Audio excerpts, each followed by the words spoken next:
Hey everybody, Karen Roby, James Sanders here with Tech Republic. James put together a review for the Panasonic Toughbook N1. Want to make sure I didn't say that wrong. So James, this is a device, makes a little bit of noise. I'm going to let you show everybody how it works, who's going to use it, and we've got some really interesting items up here for you to scan. So tell us what you got. Yeah, so let's put this down for just a second. But so this is the Panasonic Toughbook N1, and we'll go back to the home screen here. It's your pretty typical Android handheld, except it's not. It's got a laser-powered barcode scanner on the back. So it's not so much a smartphone as it still kind of is a smartphone. It has LTE, so you've got wireless connectivity. You can make calls with it. There are Wi-Fi only models as well, but this thing it's more than just an average smartphone. They really do not market it as a smartphone, so don't think of it as a smartphone, is the thing I should say. It's more than, like, you can take any consumer smartphone and put a ruggedized case on it. And that's not going to be quite the level of durability that you're going to get with this. It is waterproof, it is shockproof. Is it very heavy? Let's see. Oh, it's that's about not too much heavier than a regular. 0.6 of a pound. Yeah. So it's not, it's not gigantic. If I hold it up like this, you can kind of see how pronounced this bump is for the scanner. And they're really going to claim that's more of a feature because having it angled in this way is going to make it a little bit easier to scan packages. And that's really what this is for. Everyone is an Amazon delivery driver now. It's really intended for package couriers who are doing a lot of package scanning. That's why they've got this gigantic barcode reader on it.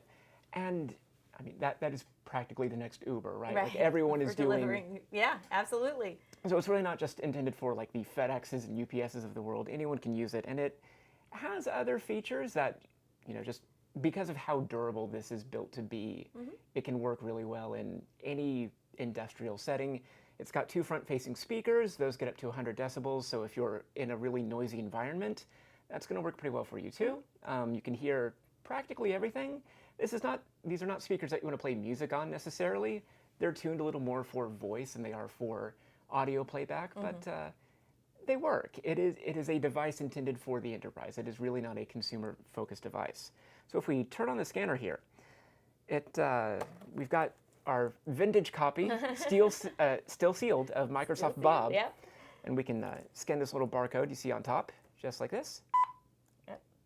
Yeah. So much quicker than even the ones that you can use on on your regular smartphone. Yeah. So if you try to use just a camera and an app to scan any barcode, it's going to take a little more time than having a dedicated piece of hardware for it. And it's really quick. You can see the light turn on and off just to see how quick after I press the button that it scans. And we've got this dock for a Amazon Echo speaker. Pretty quick once I've actually got it pointed on the barcode, and we've got this other box for some Sony headphones. It works pretty reliably. It can scan any type of barcode. It can handle QR codes as well. So the scanner itself works pretty well. The rest of it, it's a little expensive. And keep in mind that this is an enterprise targeted device. It's going to be street price looks like it's about $1,600. Depending on what value added reseller you're going with, you might be able to get a bulk discount. There are some downsides. Because of the way the scanner works, there's not really a native Android API for it, so you'll have to have your developer build in that integration. So if you're just getting this as a one-off, it's probably not going to be as useful as if you were deploying hundreds of these for your entire fleet. But other than that, it is pretty reliable. If we go ahead and turn this off here, we can look at the back, and this back panel comes off. So you've got a hot swappable battery, and the one they sent me is about 3,000 milliamp hours, and it's a pretty standard battery. They are replaceable, and they're rated for about 2 years of constant use. You can get a double capacity battery for even more battery life, and it has dual SIM, and if you look back here, you can also get a micro SD card slot in there. These are really interesting little connectors because they're not slot loading like you would find on normal smartphones.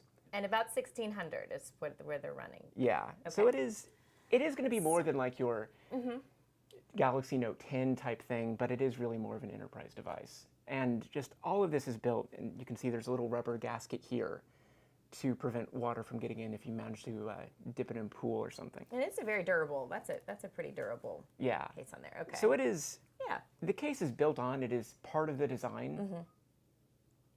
So you do have a lot more durability that way, and like these port covers, the micro USB slides up and then out.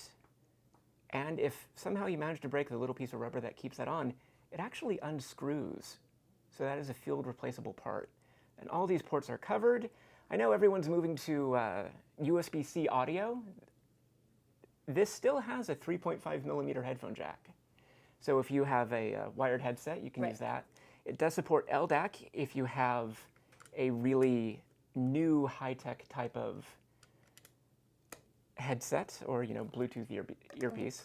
But it's a pretty durable device that is intended to last longer than an average smartphone. And you're thinking for those people that are doing the delivery, and that's who they're targeting this for. That's who it will be useful for. This is really not targeted toward general consumers. If you're looking for a ruggedized smartphone for it being a smartphone, this is not quite the device for you.